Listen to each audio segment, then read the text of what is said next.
What is up, everybody? Welcome to the That Scuffed Up show with your host, Justin Lee, and my partner, Stephen Hayden, on the other side, captain of the LA Wiffles of OC. Today, it is a very special week for us because we have the Orange County Wiffleball League playoffs coming up on Monday and Tuesday, April 3rd through 4th. The World Series taking place on the Tuesday. But let's talk about a lot of things that we got on the docket today. We've got tons to talk about. We just had a full week of wiffle ball after coming back from another postponement from a week ago. A lot of shakes-ups in the standings. Got a lot of new teams moving in to the top of the list here. We've got the banquet coming up tomorrow. We've got a lot of things going on. How are we feeling, Steven? You ready and pumped up for this? We're feeling good, We've done our homework, done our studying for today.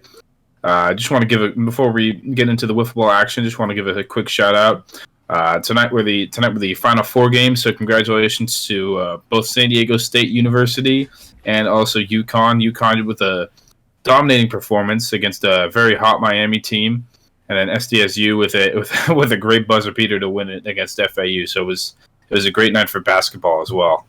100%. We're literally taking down the roof of our house over here after that 2-point shot. Absolutely amazing by Mr. Butler. Congratulations to the San Diego Aztecs on a Cinderella season so far, making it to the finals. Going to be very exciting to watch San Diego State Aztecs versus UConn, who is a very good basketball university.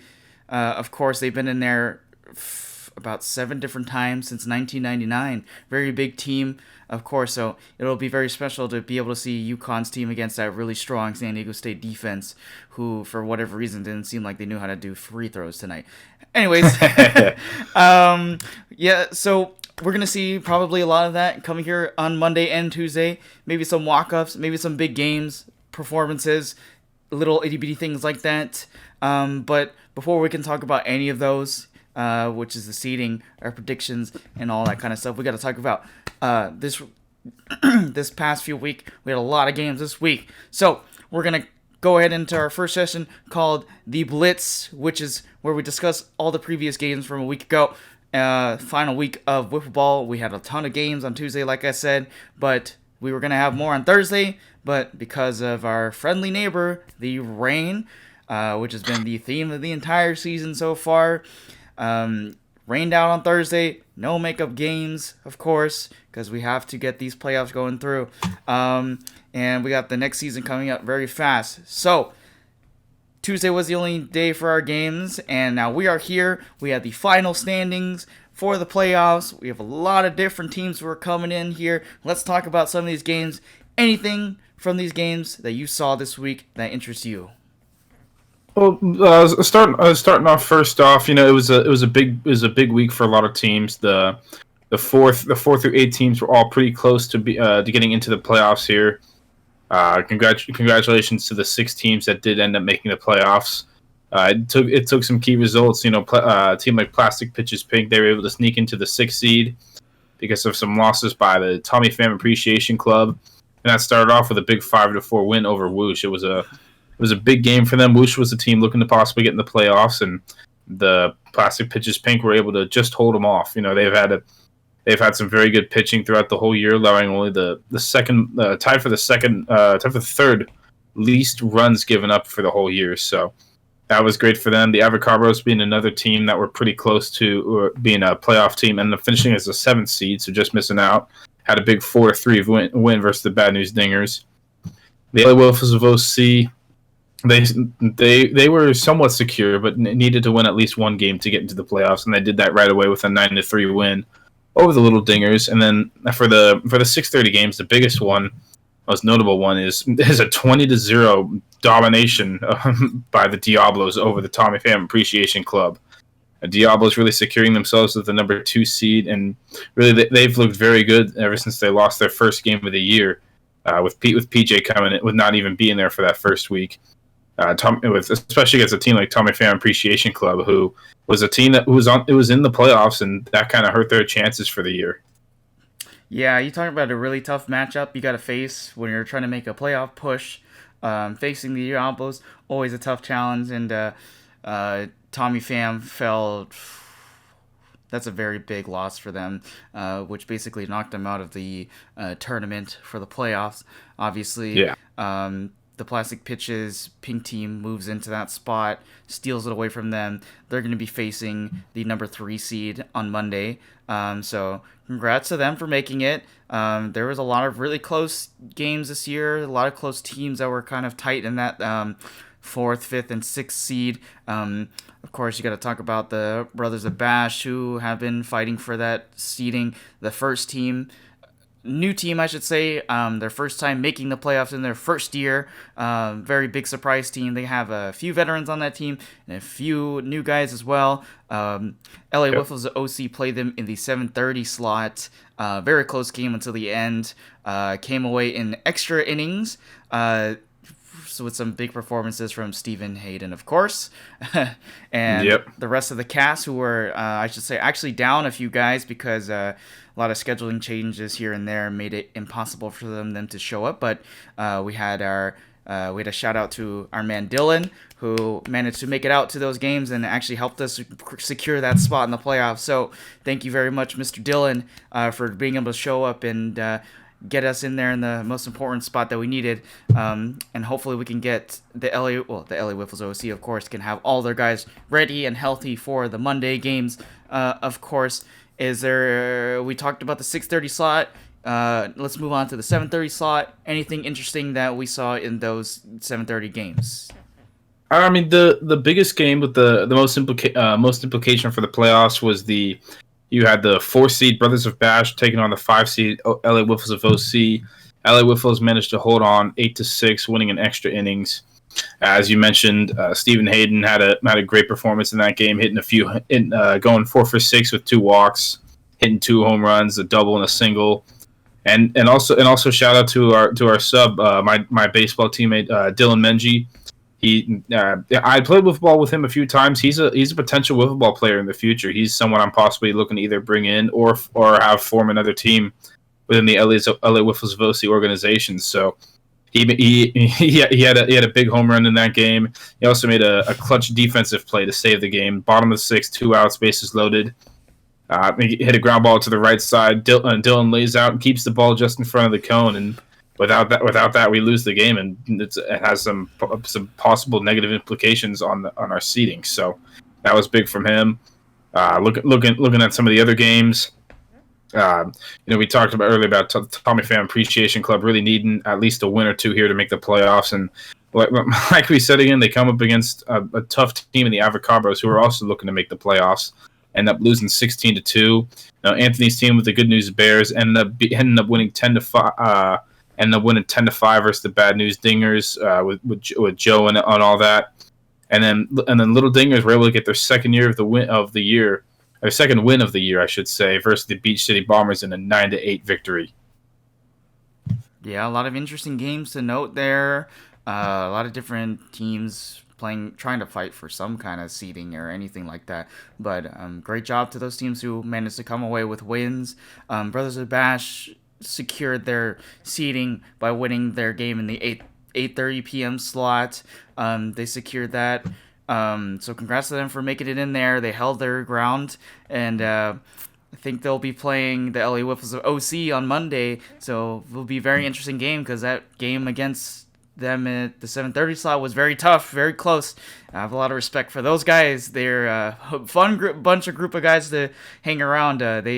I know they mentioned that they enjoyed that game and playing against in such a close situation. And, that's what makes this sport great, is when you get into those tough situations and going into extras. Very big game. Credit to Austin Cutter, who hit the game-tying run towards the very end. Great job to him, and then that allowed us to the LA Wiffles of OC to open up things and be able to get by. The 8:30 slot... A lot of interesting games there. I think the big one was the playoff picture teams, which were the Wise Guys and the Plastic Pitches. Blue team, very close game all the way to the end. They didn't have Cody, the Wise Guys, I should say. They managed to get away with the win in a very close one. So that could be a predictor of what's going to happen if those teams manage to make it to the World Series. 2 very big teams, always very tough to play against, but was a really fun one to watch when our game was over against the Good News Bears. Yeah, absolutely. Yeah. Wise Guys held on to a 7-6 victory there. The Wise Guys were only down to 3 people. They only had True, Greg, and I'm not sure. I can't remember who the other person was, but they as you said, they had no Ben last on Tuesday night. They went down quickly. I remember they went down 6-1. Then all of a sudden they get 6 runs in an inning and are able to hold on. It was a matchup of one of the championship series last year, and Plastic Pitches Blue. They had looked unstoppable at times. They hadn't lost a game yet this year, but they showed a little bit of vulnerability there, and it's wondering, are they going down at the wrong time? You go 9-0, you go 10-0 in a season. It doesn't really at the end.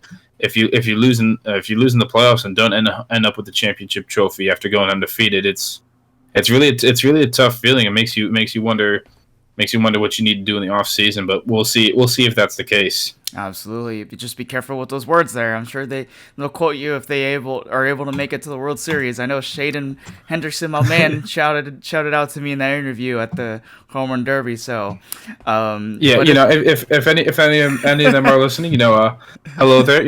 I'm just purely speculating. I'm not saying anything bad or anything like that. It's just purely speculation. Of course, 100% purely speculation. No shots thrown here. No shots fired, of course. So just friendly banter, but it'll be very interesting always to see where those teams go. You definitely don't want your team to go under late in the season, especially if you're going into the playoffs. So it'll be interesting to watch how that goes. So we talked about the teams and how they did throughout the week. Let's talk about that final standings, and let's see who we got on top of there and who's going to be playing who in the playoffs. Yeah, so congratulations. Plastic Pitches Blue, they may have lost their last game, but that was their only loss of the year. They ended up with the number 1 seed overall with a 9-1 record with a plus 79 run differential. They were one of the top offensive teams, and also they were also second in runs given up as well. So that was a great sign for them. Diablos ended up finishing second at 8-1. Their only loss being the very first week of the season to Plastic Pitches Blue, actually, and that was without the likes of PJ Gordon and Brandon Mayo as well. They started figuring out, when they play the LA Whiffs of OC, they just dominated us from beginning to end. So third place you have the Wise Guys. It was iffy. They needed to win that last game to end up as a 3 seed. Otherwise, the LA Whiffles would have finished as the 3 seed. So congrats to True to getting the team together and being able to pull out a big victory. And some may say it's an upset, but I think those Wise Guys and Plastic Pitches Blue, when both are at full strength, are both very even teams. So fourth place we have the LA Whiffles of OC. We have that's mine and Justin's team. Finished the year off 7-3. Had a great Tuesday night. Ended up winning all 3 games, winning 9-3, 8-6, and 13-5 as well. It was a great way to end the season. We had lost. Started off the year 4-0, then you lose 3 in a row, and you wonder, are they going to make the playoffs? Is everything going downhill here? And they were able to find a way to win 3 games. We'll see if that continues into the playoffs. The 5th seed, you have the Brothers of Bash, and finishing the season 5-3. They did lose that second to last game versus the LA Wolves of OC, but they were able to bounce back in their final game and win 14-2. So they're looking to build off of that. Maybe they got some scouting on some of the LA Wolves pitchers, and they're going to see what they can learn. And then lastly, sneaking into the playoffs after being in the 7th seed because of some results to the Tommy Pham Appreciation Club, the Plastic Pitches Pink sneak into the 6th seed with a record of 5-4. They got a lot of low scoring games in them. They have they've scored the fewest number of runs in the league, but they're also tied for 4th in the amount of runs they've given up. So they play very close games. It's just about, are they able to just get the offense going at the right time? So those are your 6 teams right there. Awesome. Yeah, let's give a little shout out to the Avocado Bros on a very good season. They barely missed the cut this year due to the rules of the playoffs. Of course, looks like they have more wins, but due to that extra loss there, they were knocked out of the playoffs, unfortunately. But Yeah. coming into next season, team to watch out. They've got a ton of depth. They got very good pitching on that side. They certainly held their ground against the LA Whistle OC towards the very end. They were very at the very bottom of the projections early on in the season. They fought their way back up, and they made it very close to the playoffs this year. But again, they're going to be very dangerous next year if they are able, or next season, I should say, if they come back. So a team to watch out for in those very, very snazzy uniforms that they got this season. Yeah. You and I mentioned it before in the first podcast when we said the Abercrombie were ranked in the 9th or 10th spot. We said, I knew it right away. They're not a 9 or 10 seed. They're very much we're pretty high on them for the future. We think they can be a playoff team, potentially make some noise in the playoffs with the offense they have. They scored the most runs out of anyone in the league in the whole year. Fortunately, they just gave up a little too many runs at the beginning of the year, but they were starting to figure it out as the season went on. We were undefeated at the time when we played them. It was a very close 4-1 game. We were losing 5-1, 1-0, I should say, going to the 5th inning. Able to get 1 in the 5th and 3 in the 4th, 3 in the 6th inning due to a Jordan home run. But it was an extremely close game. They're a team to look out for. I mean, they could be a top 4 or 5 seed in the future. Absolutely, yeah. Talking about that game a little bit, like for a team that's undefeated going into early on in the season, and you play a game like that, it's extremely humbling when you have teams be able to keep it close against you.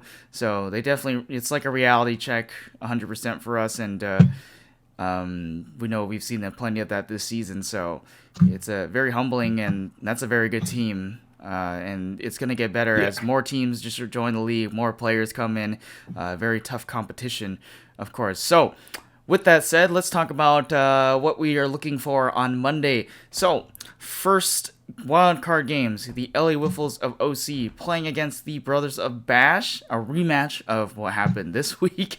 And then you have the Plastic Pitches Pink taking on the Wise Guys.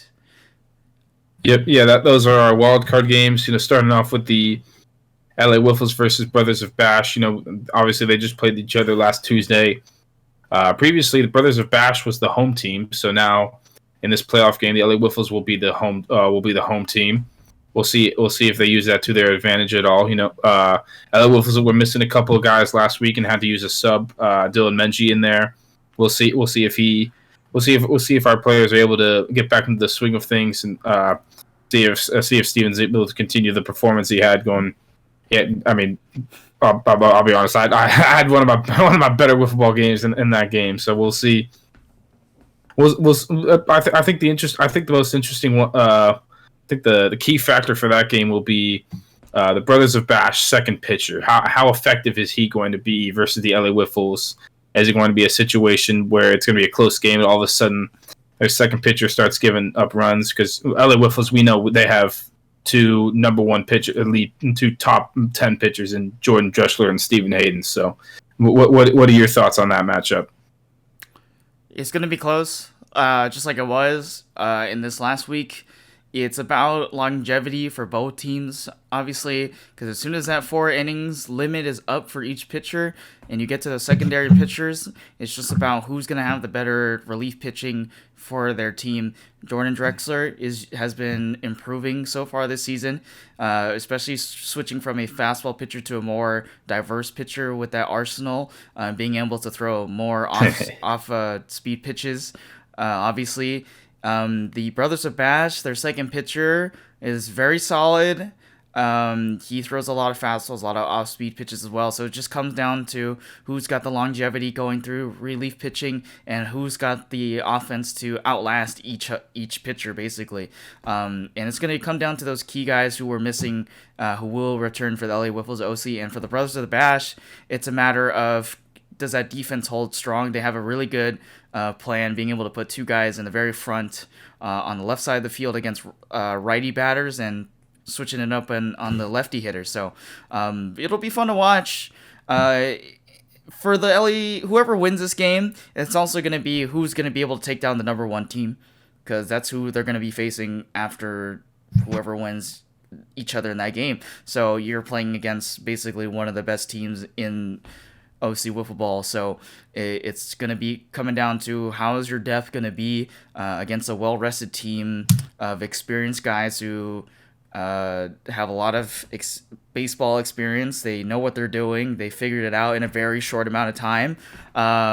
So that's what it's going to be. The second game, of course, is going to be their split off team, which is the Plastic Pitches pink team.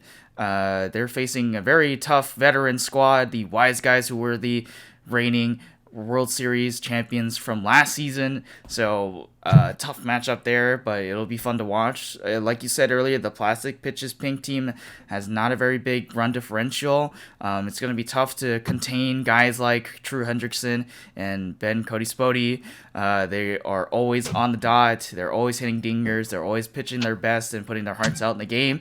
And they're going to have a really tough matchup, whoever wins that game against the Diablos. Do you have any thoughts on what that game will look like? Yeah, with the Wise Guys and Plastic Pitches, I remember them played each other pretty on. The Wise Guys, I believe, won a 5-2 game. It was a pretty close game. It wasn't until the fifth inning in which the Wise Guys were able to break away. But overall, I mean, it'll mainly be how is the Plastic Pitches hitting going to wake up here. The Wise Guys have two very good arms in True, who's arguably been the MVP of the year, and they have Ben as well, who's a very good pitcher and is able to keep hitters off balance and get them to have weak contact. It'll be interesting to see the emotions for Plastic Pitches pink. I think that'll be key. Do they get frustrated quickly? Do they stay in the game quickly? And how do they feel about things like that? I know in the past, True has gotten pretty amped about some playoff games, especially against a certain teammate of ours. So we'll see how we'll see. I think the emotions will be key to see how each team handles adversity. Absolutely. So very tough games coming up. A lot of different things to go crazy for. So a little bit of April Madness for you if you like that terminology. For the playoffs, of course. We got exactly. As soon as the playoffs are over, we got 2 weeks, and the next season's coming up very fast. So for those of you who are sitting there after possibly not making the cut, but you had a great season, this next season's coming up very fast. I'm sure there will be a lot of more squads coming in through here. The league is growing bigger every time. We could have a lot of different things coming around, and we were talking to the commissioner last week. He was discussing the situation that there's a possibility of creating 2 different divisions in the league, and I think it'll be nice to see, because you want to be able to get those guys who maybe have not really had experience playing wiffle ball or it being in the league at all, and it's a good opportunity to get those guys some play time, some pitching time in the division that's in the lower part, and then of course you can have the more experienced guys up in the very top in that Division A, of course. So it'll be interesting what kind of things are going to come around. Of course, that's going to be official news once the commissioner announces it, but a lot of things to look forward to. Even the Summer Classic is going to come up after the summer season, which will be really exciting to see, because there's going to be a lot of players from different leagues as well. You get to use your own bat, different speed pitches. It's going to be almost a limitless type of thing, but a lot of things to look forward to. Is there you want to add anything to that?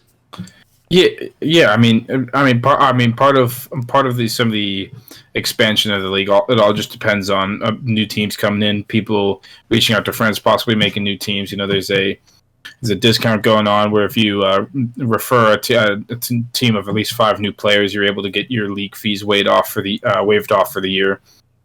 So that's something you can look to. I'm looking to try to build another team into the league as well, and those are things that may just come up eventually.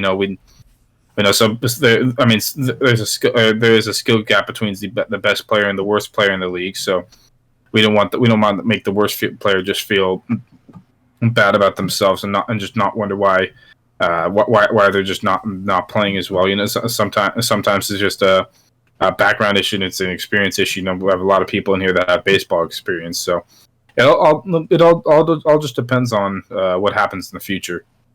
All right, absolutely, and we're excited to see how that future goes because we're going to be around for a while. So we want to see how this league grows bigger. We're still a very young league. We're still in August will be 2 years for the league. So I mean, this is still a growing process in terms of expanding our lead, expanding to different areas and things like that. So we got a lot to build from.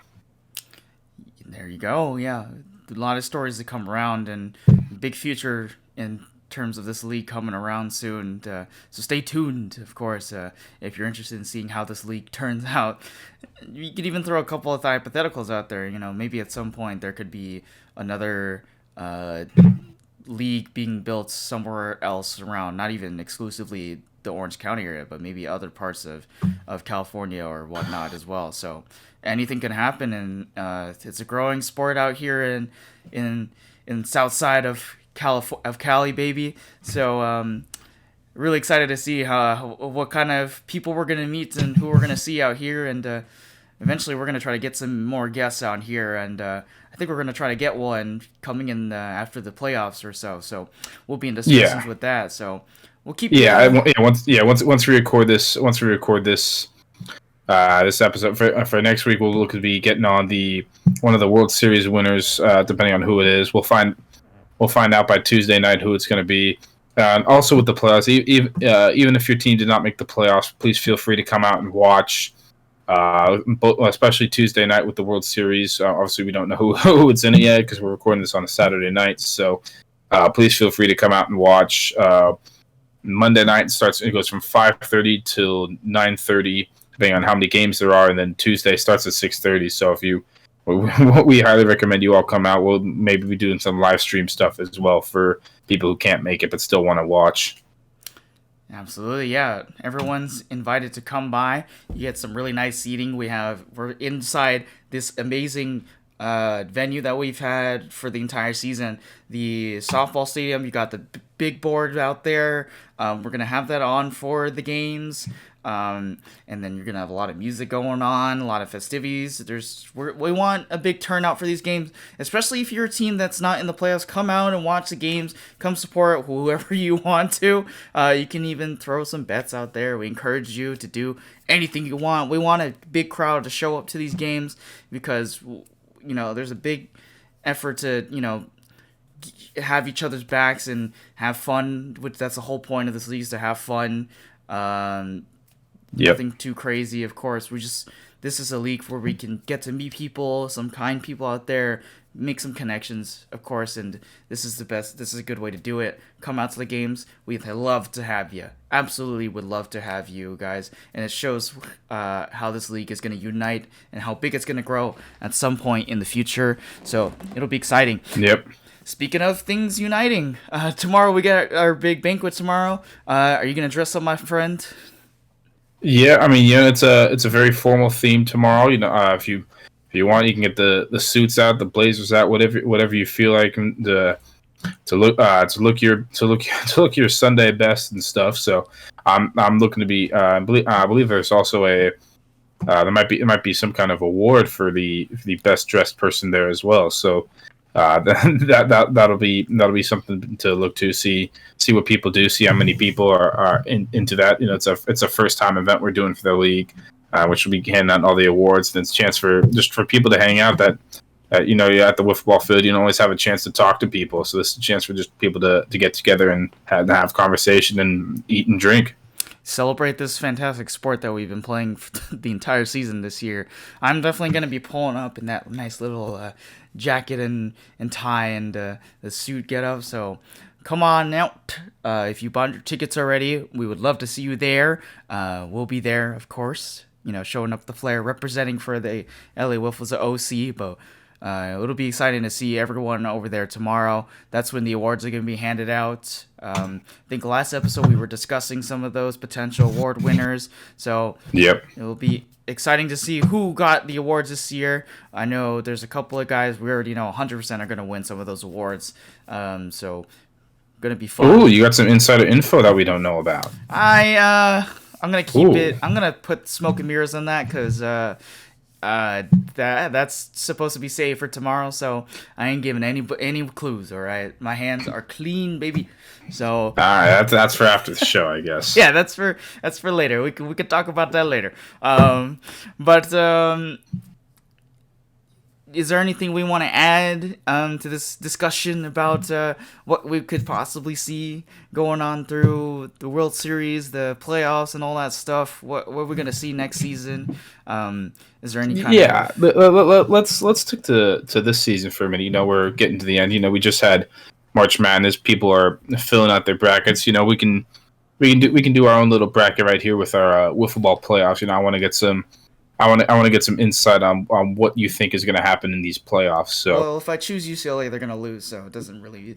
No, I think a lot of people's brackets went up in fire this year. Except actually, shout out to Trevor Bushy, who right now we actually chose San Diego State to win it all, and he's currently going to win the OC Wiffle Ball March Madness bracket challenge. So congrats to him. I mean, he had the inside no one else had. So. He ran away with it at the end due to San Diego State hitting that game-winning shot this night. So I'm sure that was exciting for him. I'm sure he was blowing the roof off of that. Who would have thought San Diego State would have made it this far? No, nobody. Not a single person. Absolutely insanity. That 2-point shot from Butler. My man. Yeah. That whole arena was going crazy. That's one of the most insane moments you'll ever see in NCAA basketball. Yeah. Just a game winner in any college game, especially the Final Four, is big. But getting that moment as a do or die situation as well was huge. Yeah. Speaking of fireworks, Caitlin Clark has been going off for Iowa. Oh man. 40 plus points. Making it to the finals in their bracket, of course. She's actually. I mean, I remember seeing her last year in the range and consistency she has on her shots. She got me into watching more women's college basketball as well. I always just kind of assumed in the past UConn would just win, and they would roll through the 2000s and 2010s and stuff.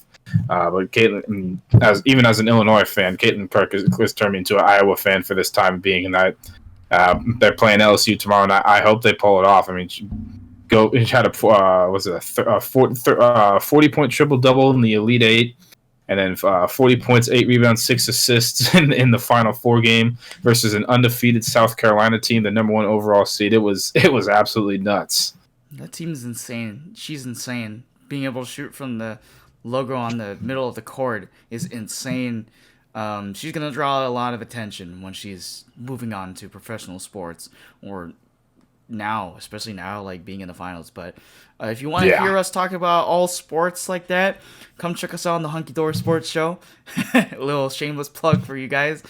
We should have that first episode coming out pretty soon, so keep an eye out for that. But in terms of wiffle ball, it's pretty interesting. We had a lot of different rule changes. Nobody has made a double play, as far as I understand. Is that correct? I believe that's still correct. We had a couple times, like in the week 5, I think we were close. The All-Star game, we were close one time. Mm-hmm. And actually, this past week, the LA Wolves of OC, we had 2 opportunities in which we fielded it cleanly, threw it back to Jordan Dreschler, and it just missed the board each time. So we're still waiting to pull it off cleanly. But hopefully it's going to happen in one of these playoff games. We have 6 of the best teams in the league. I'm predicting it's going to happen at least once. Okay. We'll put a little wager on that.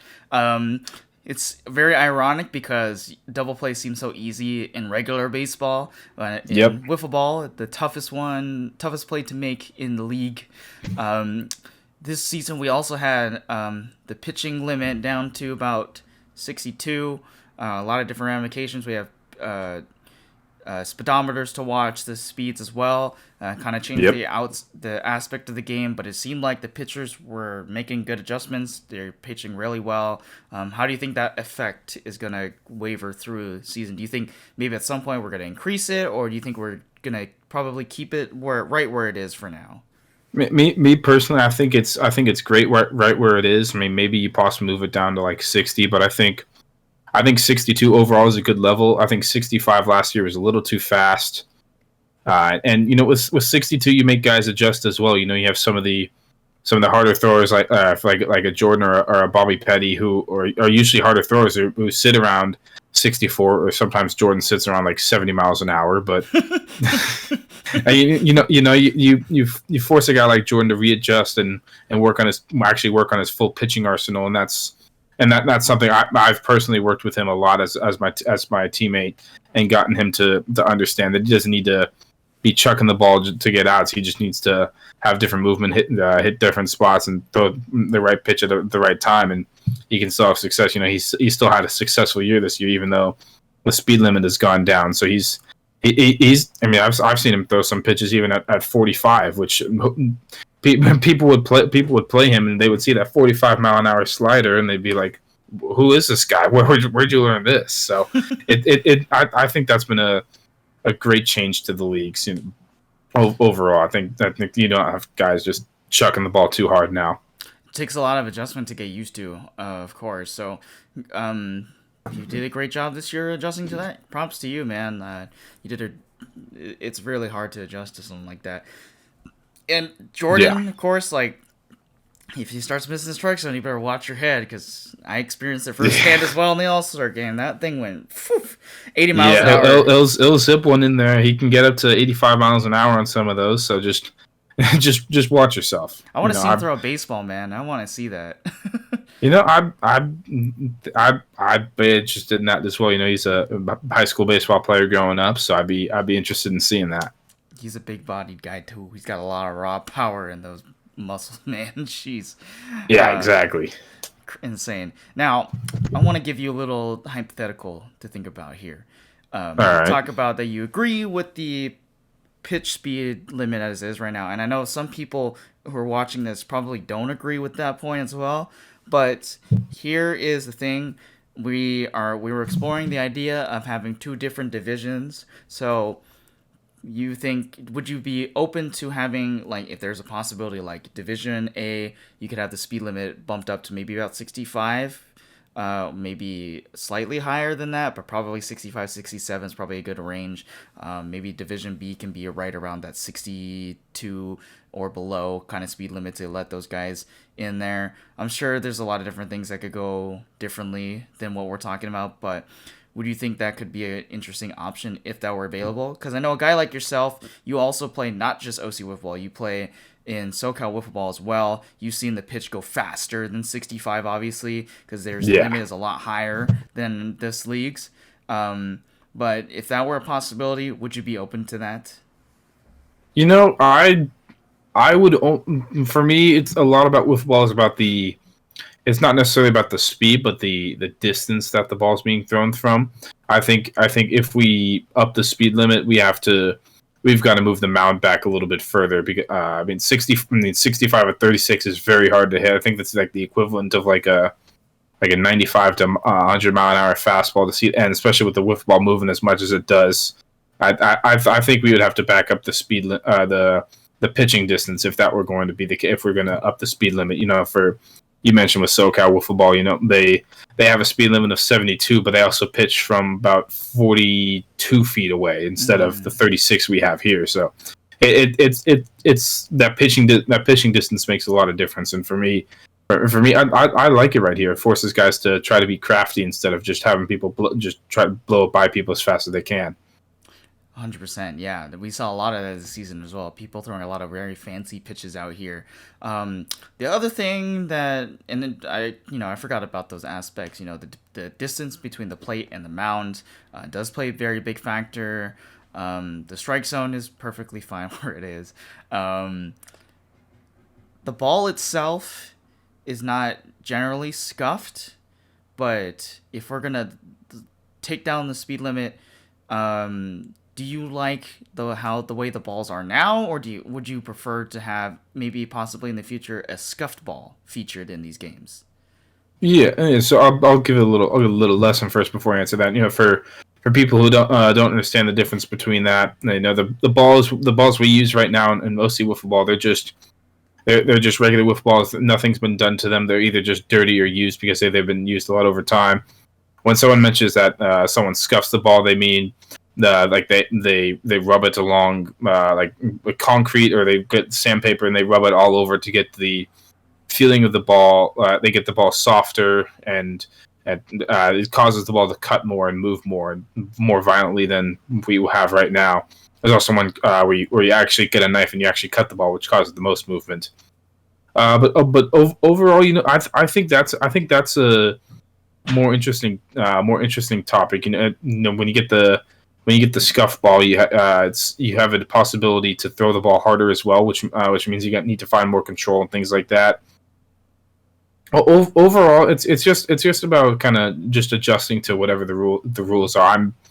I wouldn't be opposed to going to a potential scuffed ball, but I do like, because I've been used to these rules for a year. I do like throwing these non-scuffed wiffle balls, and it always gives me an option to fall back on when I play in the scuffed leagues for something to fall back on in case some of my pitches aren't moving the way I'm expecting them to. So those are my thoughts on it. Like your thoughts is a very good point you're throwing out there, and great history lesson. I like that for those of you who do not know what a scuffed ball is. Now, other leagues also do different things. Obviously, the bats can be changed around every once in a while. We're going to introduce the ability to have different bats in the Summer Classic, I believe. So a lot of different things. Of course, I don't think we're going to be switching that rule anytime soon. But we're keeping the same regular bats. Of course, if you were to change the way the bats are formed, then you would have to extend the field, which is a ton of work. But that limits the space that we have on the field as well, of course.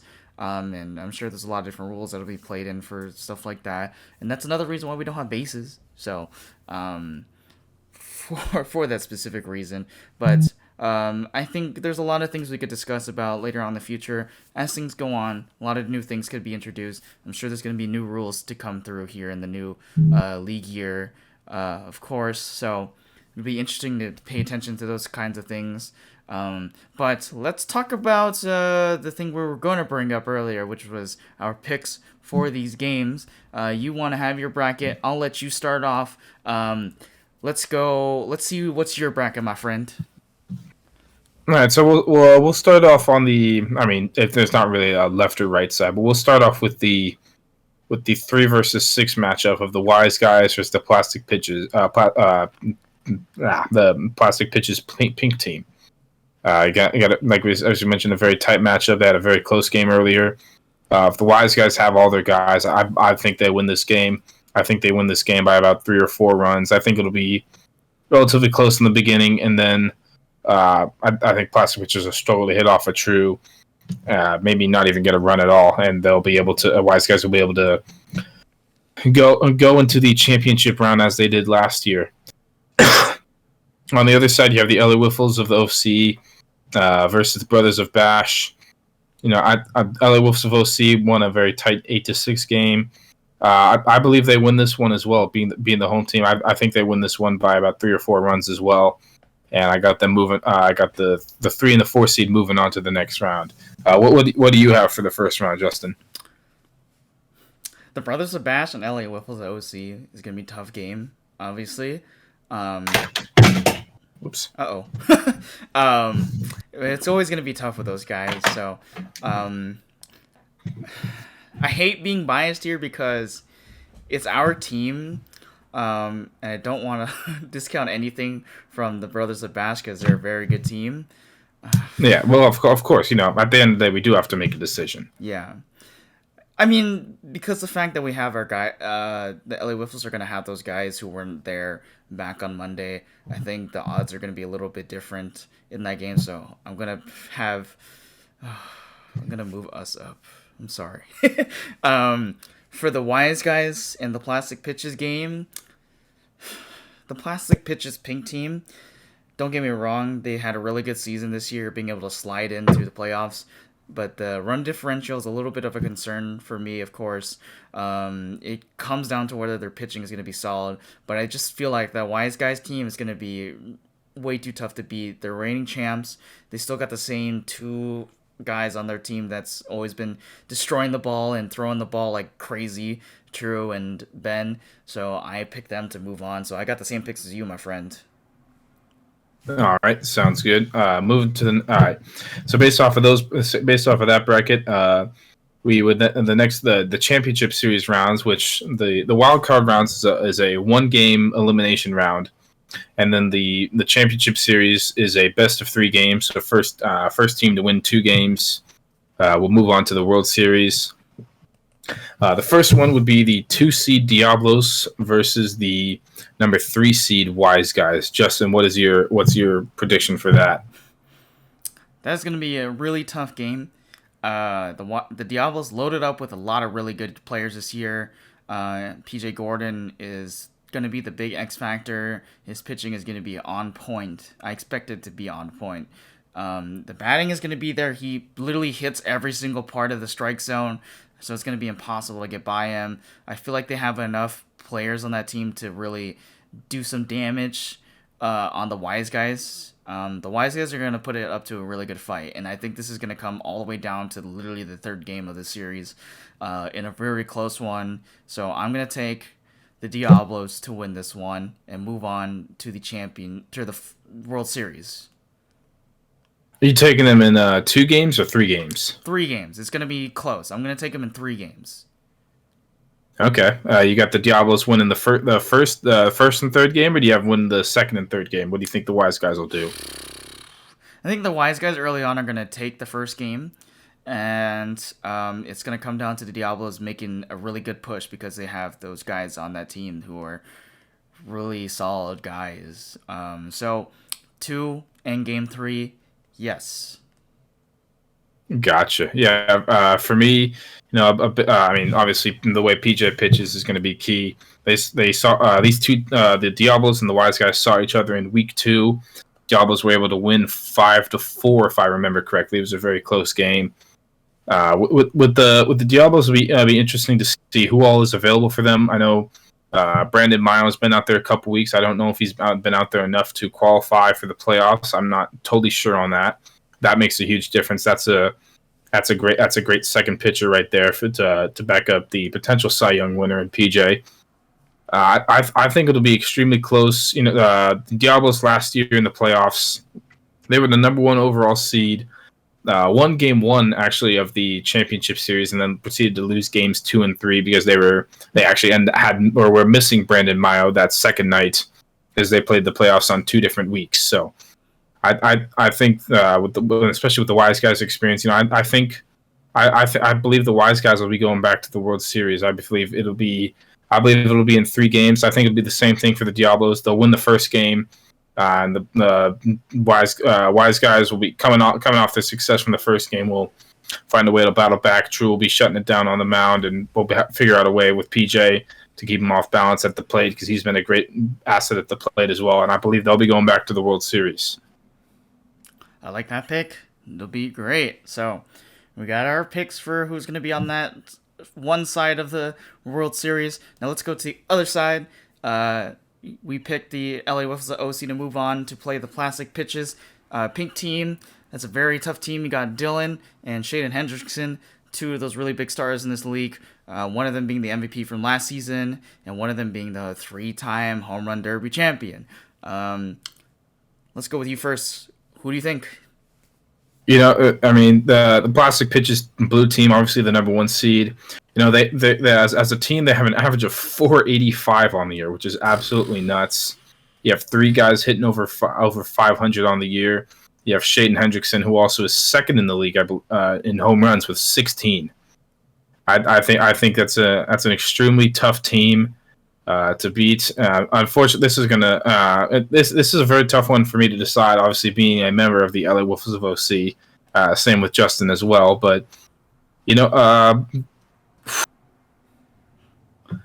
I believe it's going 3 games. I believe It's either going to be the plastic pitches blue are just going to blow us out in 2 games, or we're going to win in 3 games. And do I do it?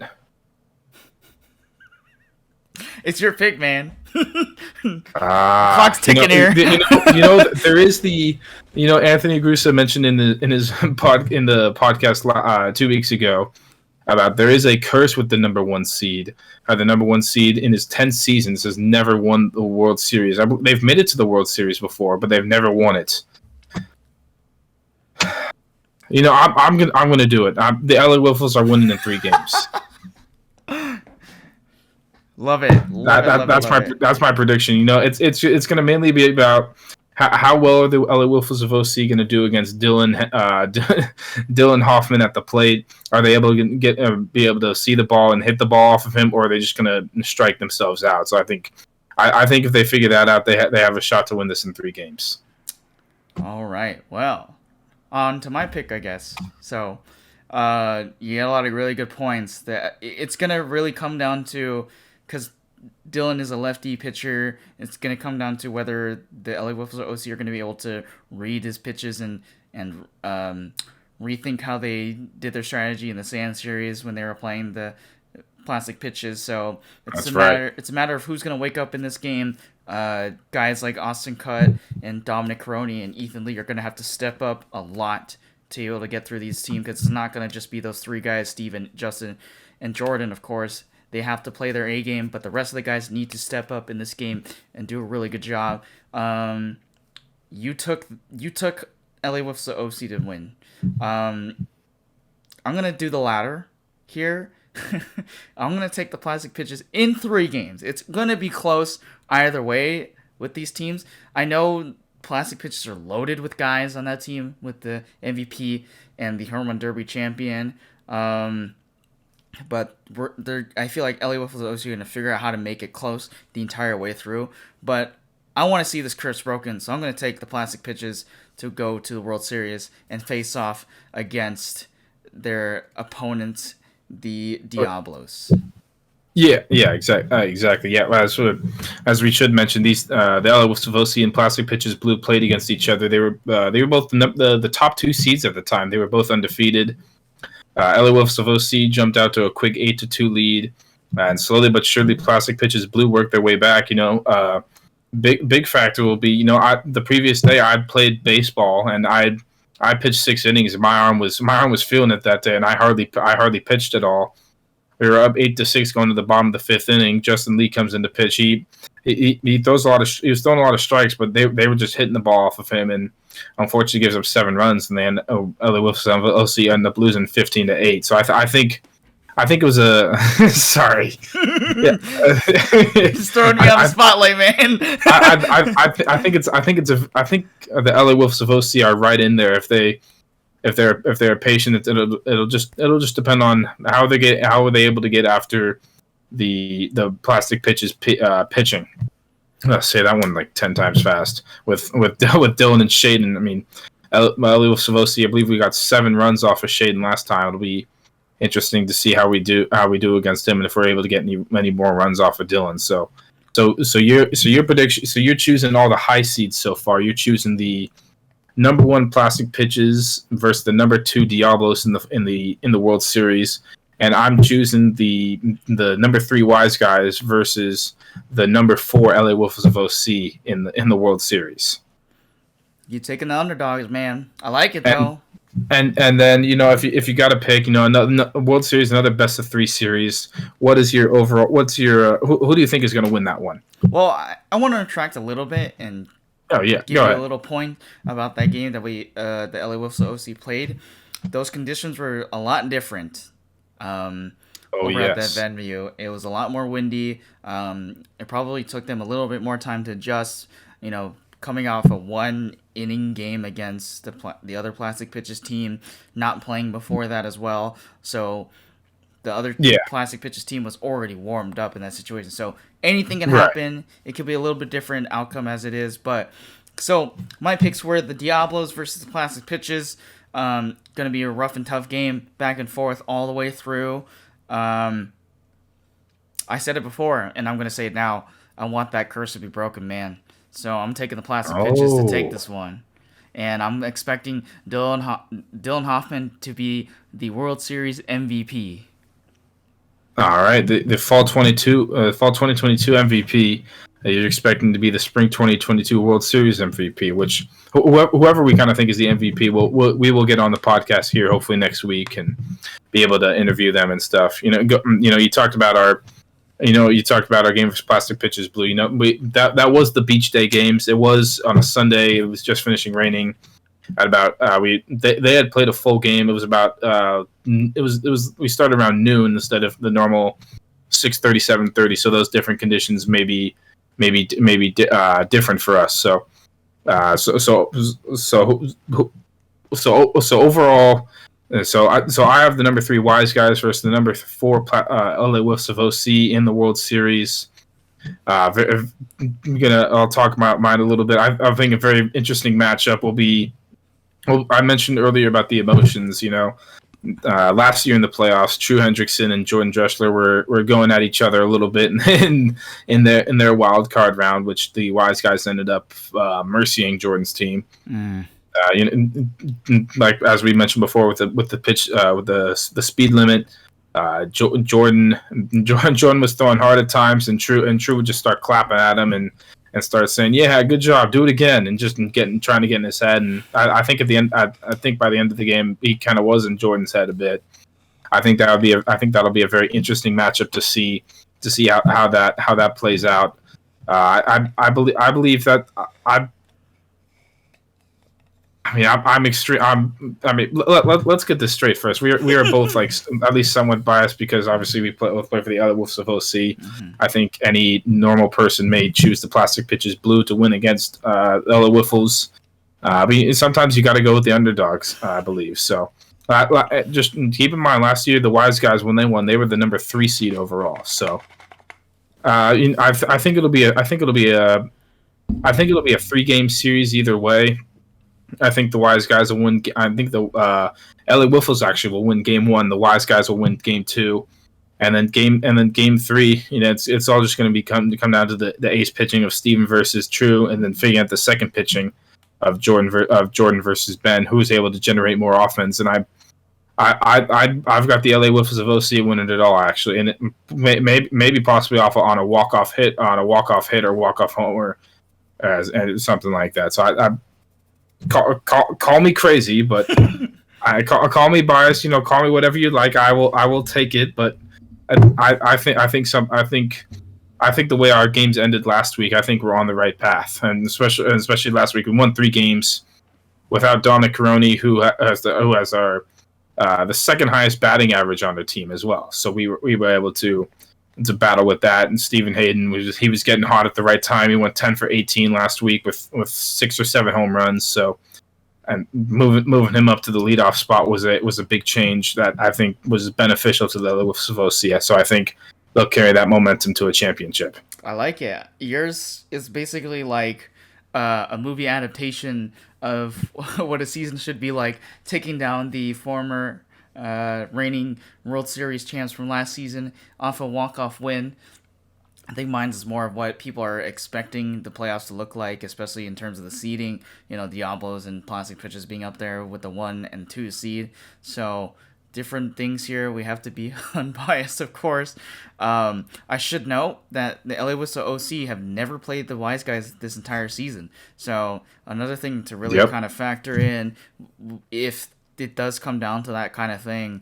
But like you said, it's going to be interesting rivalry to see, especially with guys like Jordan Drexler and True Hendrickson having a history with each other. So it'll be interesting to watch, just how everything goes down. So those are our picks and our March Madness bracket picks, of course. So if you got any issues, leave it down in the comment section below. You can come meet us in the parking lot later after the banquet.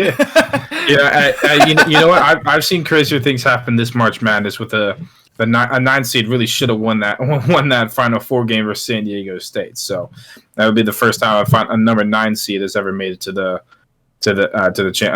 championship game. So I'm expecting something weird here. I'm not expecting just a straightforward path. Do we saw Folsom take down a big team. We saw Creighton make it in there.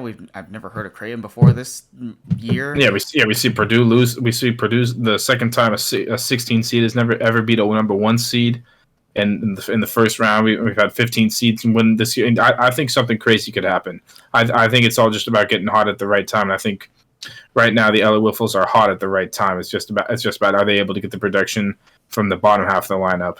Absolutely, yeah. Anything can happen. Princeton made it pretty far. They came up short. Yeah, exactly. Yeah, exactly. So it's a game of guesses and who's got the advantage over who and who's going to step up to the plate and show out. So it'll be interesting. Bless you. Thank you. Before we wrap up here, is there any other last things you want to talk about at all before we wrap up this episode of That Scuffed Up, my friend? Just mention a couple things. Registration wise, the summer season, I should say, starts April 18th. The signups are still going on right now. If you sign up before April 9th, you're able to get a discount on your membership, which, I mean, who doesn't love a discount? And also on there, the signups for the Spring 2023 golf tournament, which happens on April 30th. Those signups are still going on right now. You and I have both registered already for the tournament. We'll be pairing up together. Discount, baby. Well, I haven't exactly. Got it yet, You somehow chose a lucky pick, and were able to. You chose 2 numbers out of a hat and put it into a board. So those signups are still going on right now. We'll be partnering up. We'll be not winning the whole. Well, we won't win that whole thing. So I'm not gonna golf. So it's anyone's game. Yeah. I mean, especially with the way last year Joe, and I can't remember exactly who his partner was, but they were insane and I think they hit a -7 for the round, and my partner and I hit a +15. So that's a whole nother story. But those signups are still going on right now. We encourage you guys to go and sign up for the for the golf tournament as well. It's a fun day out there. -7 is PGA numbers, and +15 is what's on the little thing for the rating for the video game. So good job. Good job making that. Yeah, it'll be fun. First time doing it, so I've seen a lot of other guys participate in that tournament. It'll be fun to watch. I think that you said the deadline already passed for the early bird pricing, but it's still available to purchase if you would like to. Come show out, of course. But if there's anything else you want to talk about, getting ready to wrap up here for this episode of That Scuffed Up. Anything? No, it's starting to get that time, starting to get close to summer. Other wiffleball leagues are starting up as well. SoCal Wiffleball League is starting up for guys like me and PJ, who are both in that. MLW is getting started up. There's other leagues as well getting started up. It's starting to look fun for wiffleball. So. Absolutely. We'll be covering some of those things as it comes through during the summer. We love watching MLW, of course, a lot of those big games, and being able to see them play in SoFi Stadium was a lot of treat to watch. So keep an eye out. Yeah. They got a lot of new jerseys rolling in this year too. So some of those look nice. Yeah, they do, man. They're alternate colors they released recently, which look very amazing. They have not to have a humble brag, but they use this. I used the same company that they did for our LA Wolves of OC jerseys. So if you're curious, they're called Triton jerseys, and if you want more info on how to get your team a jersey, let me know and I can help you out with that. Absolutely, hit Steven up at if you see him around, maybe at the banquet tomorrow, of course. So get ready for that. It'll be really fun to watch, but this has been Justin Lee, Stephen Hayden for That Scuffed Up episode 3. We'll see you guys after the playoffs, and good luck to everybody. Stephen, I want to do a little thing with you before we end this episode. If you would raise an imaginary glass with me, my friend. All right. Oh, okay. I guess we're grabbing actual cups. I'll just get an actual cup for you. I got you. See, you see that? Do you see that? Yep, I see that. But this is to all the teams who are in the playoffs. Good luck to you guys. This is for you. Dilly dilly. Dilly dilly.